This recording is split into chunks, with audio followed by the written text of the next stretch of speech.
My favorite thing about seeds is how much promise is in each one. The process of like sowing all those seeds is such an exciting way to begin the season.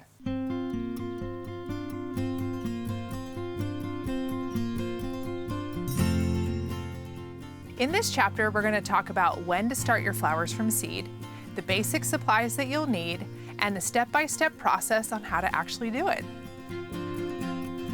And the best reason to grow your own flowers from seed is it gives you access to hundreds of varieties that you can't find at your local nursery or garden center. It also lets you get a really great jump on the season, and it's the most inexpensive way to fill your cutting garden really fast. Let's get started.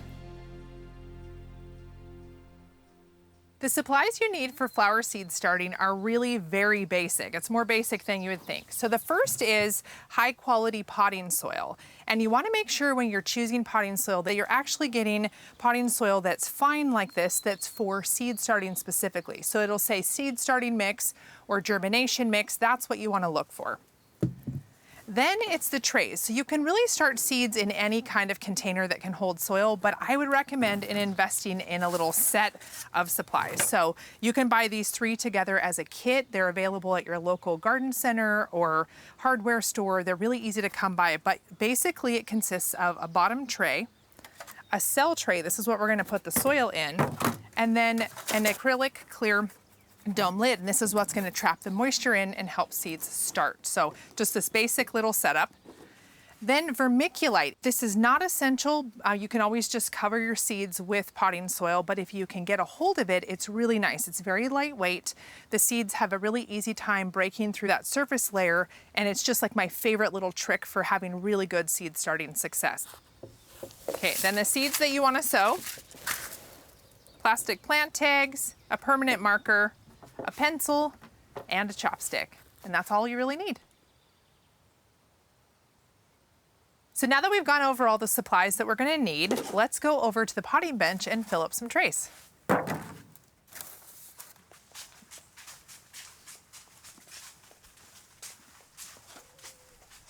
So here I am at my potting bench, and you certainly don't need a potting bench to start seeds. You just need somewhere where you can wet down your potting soil before you fill your trays. So in the past, I always used a wheelbarrow. You could use like a plastic storage bin. You can use a 5-gallon bucket, whatever you've got where you can put your soil in and get it down.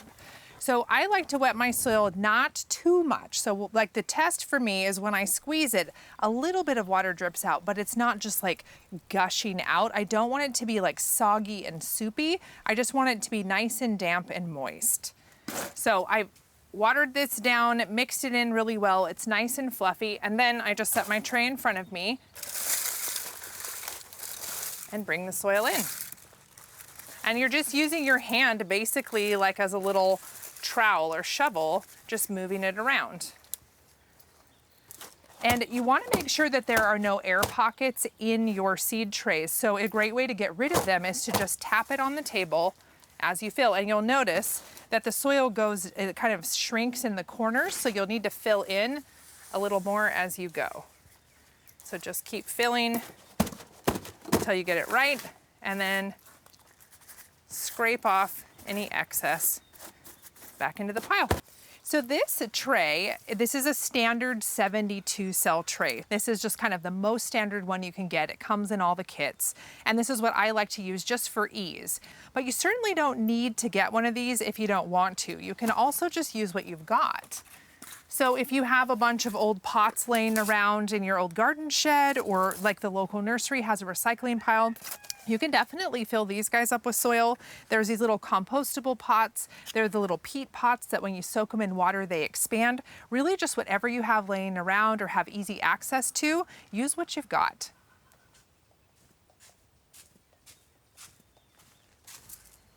Now, before you get sowing seeds, it's really important that you figure out one key thing. When is your last frost in the spring? That is a super important information, because probably the biggest mistake that new gardeners make is starting their seeds too soon. So on the back of the seed packet or in the seed catalog, you'll find how many days it takes from when the seedlings sprout to when you can put them out in the garden. So usually it's between 4 and 8 weeks, kind of a range in there. And then you want to figure out when is that last spring frost in your area. So here in Washington, our last frost is at the end of April. To find that information out, you can look at the USDA website and type in your zip code and figure out when is your last frost. You can ask your local nursery, other gardeners in your neighborhood, just ask around to figure out that last frost date. And then you want to know that date, and you're going to essentially count backwards the number of weeks that the packet says, and that's the soonest you can start your seeds. So the key is to not start your seeds too soon, or they're going to be gigantic by the time they need to go out into the garden, and it's just going to be impossible to manage them. So definitely don't start too soon. Okay, it's time to start sowing. So you can see these guys are all nice and full. Now, before I sow seeds, I like to actually figure out what I'm gonna sow and make my labels first, because it's super easy once you get seeding to forget what you did and where you started a new variety, and then it's gonna be a mess until they sprout and you have to try to figure out what they were. So on the front of the tag, I write the kind of flower it is. So this is gonna be sunflower. The variety is Sparky. And then on the back of the tag, I put the date that I sowed it. So it's gonna be, for us, April 15th. So name on the front, date on the back. And then depending on the size of seed that you have, for larger seeds, the little divots in the tray are not deep enough, and I'm actually gonna need to poke a deeper hole. So you can use a chopstick. I usually like to use a pencil because it's pointed on the end. I ruin a lot of pencils this way. So I'm just gonna go through and just make like a little hole in here, and then I know exactly where to drop my seed. Not too deep, like it could be easy to stick it all the way in. I don't wanna do that. I just want a little like shallow groove for my seeds to fall in. And then I just drop them in as I go. So I'm just aiming for that little hole, trying to get those guys to fall right down in there. And I'm just aiming to get, for these sunflowers, 1 seed per cell. So it can be easy to sow your seeds too deep, and the general rule of thumb is to sow them about twice as deep as they are big.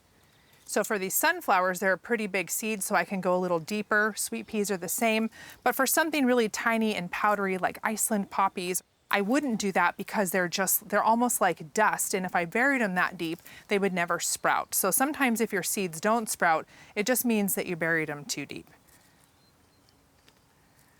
Right. So I don't want to fill this whole tray with sunflowers because I don't want that many sunflowers for the garden I'm planting. So I'm just going to do part of a tray, and I'm going to sow the other half of the tray with another easy to grow variety of zinnias. So again, I've got my tag with my variety name on it, my sow date, and then I'm just going to put that in right where the new variety begins. So zinnias are not as big as sunflowers. They're a little smaller and more flat. Since they are smaller seed, I'm not going to use the pencil because I don't want to hole that deep. They're going to be a little trickier to get just 1 seed per cell. So it's easy to get impatient doing this and then just dump them all in, but later you're going to have a problem because you'll have too many little babies competing for the same space. And then you can see the seeds are just like the sunflowers are sitting in their little indent. And so are the zinnias. They're just not buried quite as deep because the seed isn't as big. And now that I've got all the cells filled with seed, now it's time to cover them. So if you don't have vermiculite, you can just use potting soil. But rather than using damp potting soil, you might want to use it dry because it kind of dusts over the top of the tray more easily, and then we'll water it in later. But vermiculite, this stuff is just light as a feather and it goes on so easy. And you can actually see where you covered. I'll show you. So see how lightly colored that is? I love it. Then I know that tray is done.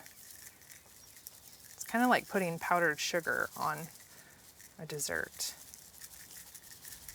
Okay, so I'm just gonna go along. Any spots I missed. And then just kind of go along with my hand to make sure everybody's covered. And that's it. Now all my seeds are covered. And then the next step is to get a clear dome lid and cover it. And what this does is it helps trap in the moisture and helps create a humid environment which seeds need to germinate. So once I've got my seeds sown and the clear dome lid on, it's time to put them in a warm environment. So that's really anywhere that you've got that's above 70 degrees. So you can go on top of a refrigerator, by a radiator or a baseboard heater, just like a room that gets above 70 degrees. Hey, Opal. And then you just want to tuck them in that space so that they can germinate.